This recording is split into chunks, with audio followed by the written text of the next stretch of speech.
অপোজিশনে যারা বসে আছেন তারা কখনো বলার চেষ্টা করছেন এই ছায়া বাজেট দিয়ে সাহায্য করেছেন, আবার দেখা যায় তারা বাজেট প্রকাশিত হওয়া অবস্থায় একটা ব্যানার নিয়ে মানি না, মানবো না বলে রাস্তায় দাঁড়িয়ে গিয়েছেন। এটা একটা মবক্রেসি। মাননীয় স্পিকার, মাননীয় সংসদ সদস্য যথেষ্ট সুন্দর বক্তব্য দিয়েছেন, কিন্তু উনি ওনার বক্তব্যের মাঝে কথা প্রসঙ্গে বলেছেন যে বাজেট প্রতিক্রিয়ায় জামাত ইসলামী যে মিছিল করেছে, প্রতিবাদ করেছে, সেটাকে তিনি মবক্রেসি বলেছেন।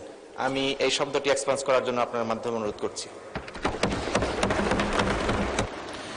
মাননীয় সদস্য, এটা কোনো অশ্লীল শব্দ না। আপনার যখন বাজেটে বলার টার্ন আসবে তখন এটা ভালোভাবে জবাব দেবেন, এখন এটা এক্সপান্স করার মতো কোনো কিছুই না। মাননীয় সদস্য তাসমিয়া প্রধান, আপনার সময় 5 মিনিট। মাননীয় বিরোধী দলের নেতা বলুন। ধন্যবাদ আপনাকে। আসলে মবক্রেসি শব্দটা কোনো ভালো মিনিং ক্যারি করে না।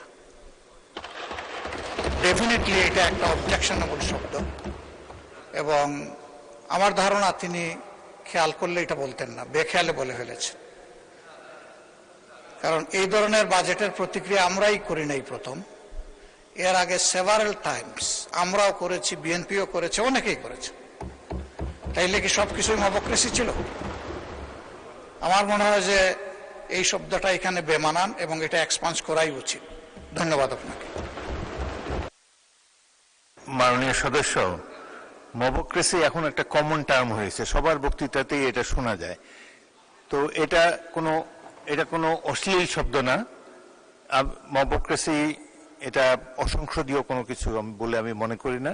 আপনারাও এই বক্তব্য ইউজ করতে পারেন। এটা রাজনীতিতে নিন্দনীয়, ডেমোক্রেসির বিরুদ্ধে, কিন্তু এটা একটা অশ্লীল শব্দ না, এখনো সংসদে এক্সপান্স হওয়ার মতো শব্দ না।